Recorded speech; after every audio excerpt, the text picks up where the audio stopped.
Awakening. Chapter 5. Panic Station. Columbus Police, Social Services Liaison, Dr. Robinson speaking. A man's grainy voice spills through my cell. Hi, I'm calling to try and get help for my friend. I'm worried he's having some sort of mental breakdown. The dispatcher transferred me. First, what is your name? Thomas Marison. I decide mid-sentence that when talking to the police, I should probably be official. My full name is Thomas Blaine Marison. I always hated the name Thomas. My mom gave it to me. When I was about 8, I abandoned it and started going by my middle name. It sounded way cooler to my fellow 8-year-old friends, anyway.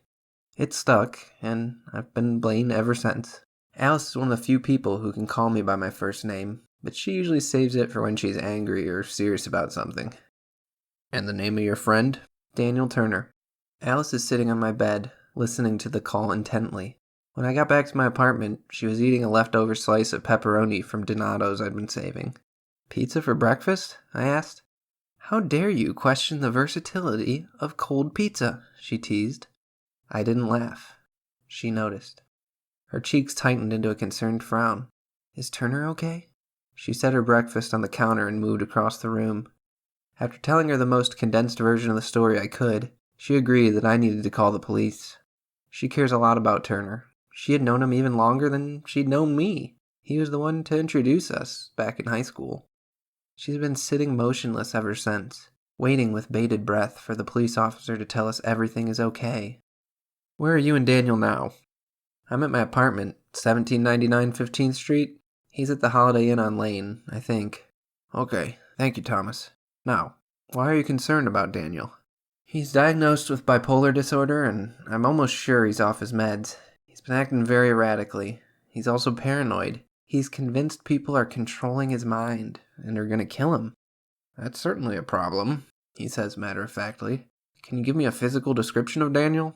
I would say he's about 5'8". Usually he's maybe 150 pounds, but he's probably less right now. He was thin and pale and had dark circles around his eyes. He has black hair, but it was basically all buzzed off.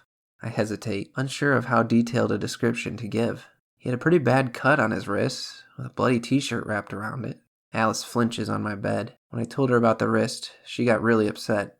She couldn't believe I let him drive away, as if I had another option. What did she expect me to do? Tackle him and drag him back to my apartment? Did he tell you how he injured the wrist?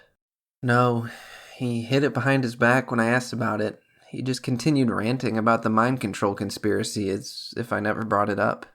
Dr. Robinson makes a questioning humph sound, but there are no discernible words. I can hear him breathing and the faint scratching of a pen on paper. The still in the conversation makes me feel edgy. Just when I'm about to say something to break the silence, he continues. Do you know if Daniel has any history of mental illness besides bipolar disorder, or if he has any family members with such an illness? No, not that I know of. Do you know if he has recently suffered a traumatic event? No, I don't really know. Do you know if he was under the influence of any drugs, had used any drugs recently, or has a history of drug abuse? I don't think he uses drugs. I feel shame as the next words form in my throat. If I'm being honest, I don't really know for sure. He never did anything like that when we were younger, but he lives in Chicago now. It's hard to stay as close as we used to. Alice shifts nervously as I vocalize an uncomfortable truth we'd rather not admit. The pen scratching on the other end of the line continues for another few seconds, and then stops. All right, Thomas. Thank you for calling. We'll send a unit out to him right away, and we'll keep you posted on what's going on. You don't think he'd actually hurt himself, do you? My voice quivers with fear. Listen, Mr. Marison, I don't want this to scare you, so just remember your friend is probably fine, but we're going to take every precaution. We're definitely going to go check on him immediately. We don't take any chances when it comes to suicide. The surreal word hits my ears with the sharpness of a blade and causes a weird ringing noise. My brain is having trouble comprehending what I'm hearing. Sure, I was a little freaked out about Turner's bizarre behavior, but I was in denial that he could be in real danger. I didn't feel the weight of that reality until now. I never thought my friend might actually be suicidal.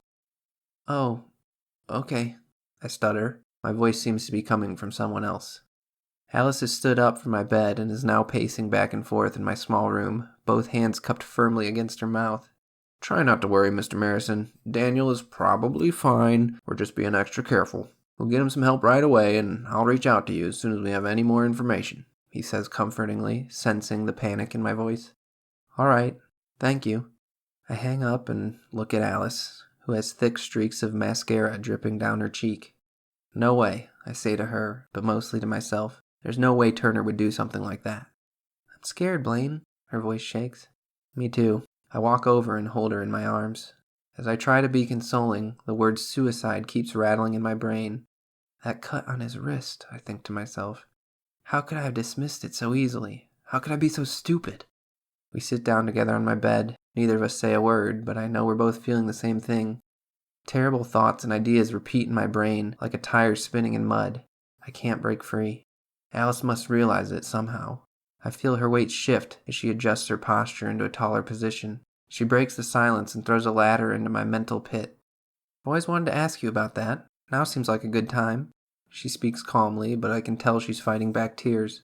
She points to the crucifix hanging on my wall. Oh, that. Yeah, my mom gave it to me when I was a kid. Alice knows this is a bitterly sore subject. My mom was long gone by the time we started dating. She only knows my mom through stories. Alice seems afraid to continue the conversation, so I do it for her, easing the tension. She could be pretty Catholic sometimes, from what I can remember. Pretty Catholic? Well, Catholic when she wanted to be, but I guess that's how most people are with their religions. I'm kind of surprised you put it up. Yeah, it's a little out of character for me, I guess. Yeah, I thought you really didn't believe in that kind of stuff. She chooses her words carefully. I don't not believe it, I answer in thought. I just don't really believe it either. It's hard to explain. I like keeping it up for some reason, though. It makes me feel safer or something. Safer? She blurts, sounding generally shocked. Safer from what? I don't know. Bad juju or something? I laugh at my own ridiculous answer. Thomas Blaine Marison. I had no idea you were so superstitious, she teases. I'm not. I don't really believe in that, I explain. But just in case I'm wrong. She rests her head on my shoulder and laughs. I'm glad you kept it up, just in case. I stare at the crucifix, and memories flood back into my brain from when my mom left. Turner's family invited me over for dinner every Saturday after that. This thought only magnifies my fear. Turner can't be suicidal. I don't know how I'd live with myself. I don't think this actually works, I preface my thoughts to the miniature Christ on my wall. But if you exist, and if you're listening, please keep my friend safe.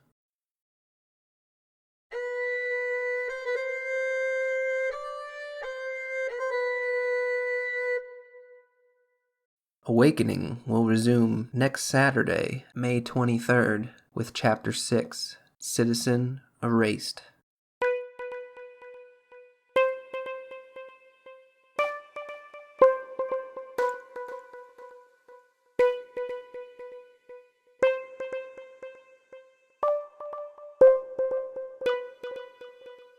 Hello everyone.